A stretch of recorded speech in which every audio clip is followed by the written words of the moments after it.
perfect tense.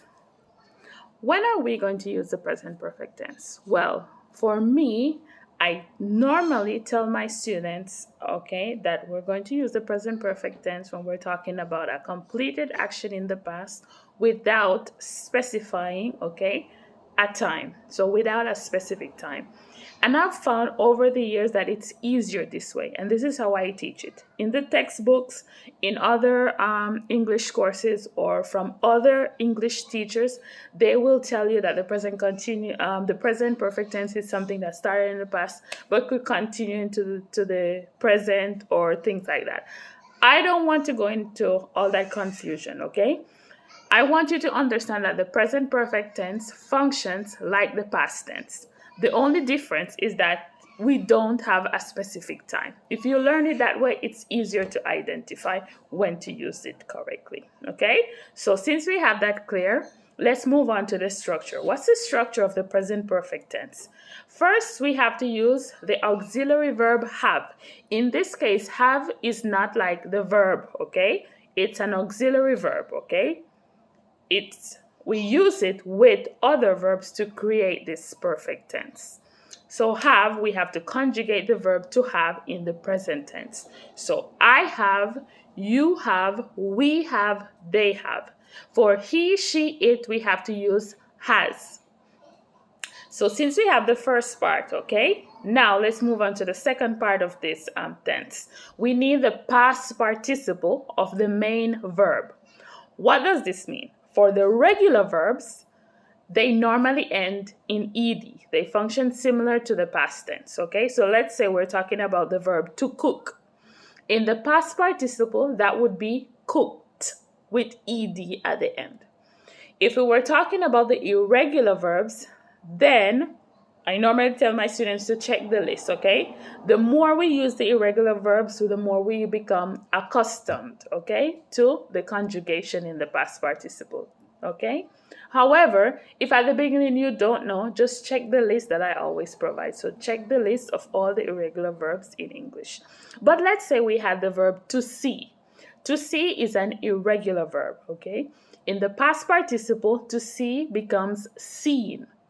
So I can say, I have, the auxiliary verb to have, I have seen, you have seen, we have seen, they have seen. Then we have has. So he, she, it has seen. And that's how we create the present perfect tense. Okay? Awesome. Now, let's check a few examples, because remember, in all the tenses, it's very important that you learn these three structures: the affirmative, the negative, and the interrogative form, okay? Because those are the three structures that you will use most of the time. So for the affirmative structure, she has visited the museum. And in this particular example, I'm going to take the opportunity to explain something to you. The verbs in English ending in T or D, whenever we put them in the past tense or in the past participle, which means that we add ed to the end of the verb, you hear the pronunciation ed at the end. So has visited. For all the other verbs, okay, that don't end in T or D, you only hear t, d at the end when we put them in the past tense or in the past participle. Listen to the other example. The man has watched a movie at home. Okay, if you notice, I'm not going to say watched. For my students who speak Spanish or French, they normally tend to say watched. Okay, no, it's watched. Okay, visited, because the verb visit ends with T. Okay, so in that case, you can pronounce the ed like ed. Okay, very good. So this is the structure for the affirmative. Number 3, the truck has carried the stones away. Someone has knocked on the door. The ship has sailed away. I have spoken to the teacher.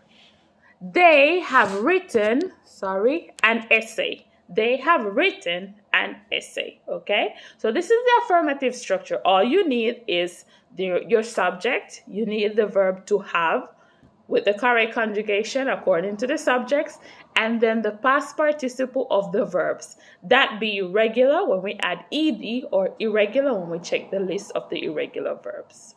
Awesome. I'm trying to use the same sentences so you get the idea of how to use them in the three formats. So affirmative, negative, and interrogative. So we're going to use the same sentences now in the negative form, okay? She has not visited the museum, okay? We can choose to write it completely, has not, or we can write the contraction, which is hasn't, okay? Recording stopped. That you can use the long form, which I recommend for my students when you're just starting out, okay, instead of the contraction. But you can choose to say she has not visited the museum, or you can say she hasn't visited the museum. The man has not watched a movie at home, okay, so has plus not plus the verb in the past participle. The truck has not carried the stones away. Someone has not knocked on the door. The ship has not sailed away. I have not spoken to the teacher, okay? If it's has plus not, you can use a contraction, which is hasn't.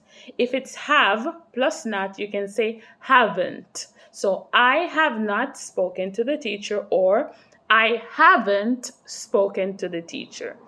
They have not written an essay, okay? They haven't written an essay.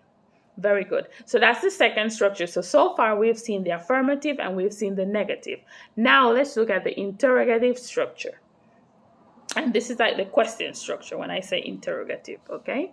Because normally I say that and my students like, what is interrogative, okay? Questions. So how do we create the interrogative structure in the present perfect tense?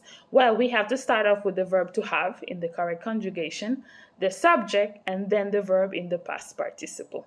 So we're using the same sentences, okay, for comprehension's sake. Number one, has, we start off with have, okay, has, because it's she. So has she visited the museum? Has the man watched a movie at home? Has the truck carried the stones away? Has someone knocked on the door? Has the ship sailed away? Have I spoken to the teacher? Have they written an essay? Okay? And those are the three structures that we have to learn in English. Very good. Now, there are some key words that help us to identify when we use the present perfect tense in English. Those words are for, since, already, and yet. What's the difference? We're going to use for when we're talking about the duration of something, so the time. I have lived here for 5 years, okay? For the time, okay? You have to put the duration of the time. So you can say like in months, in years, in hours, etc.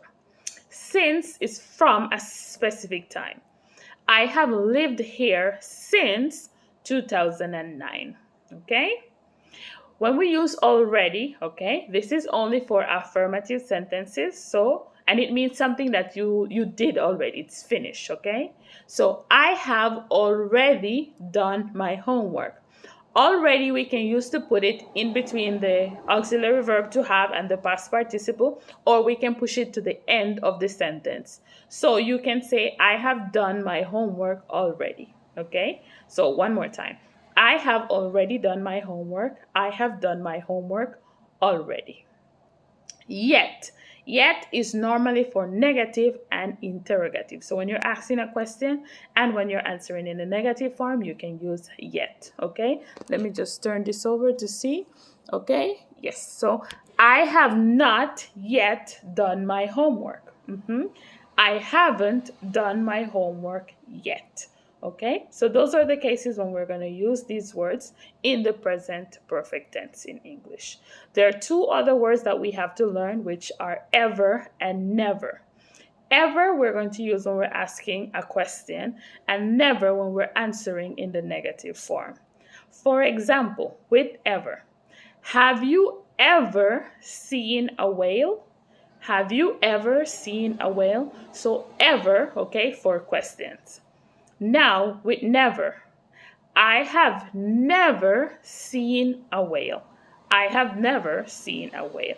And if you notice in this case, since I'm using never and it's already indicating negative, I cannot say I have not never, okay? You don't need to use not here, okay? You just say I have never seen a whale.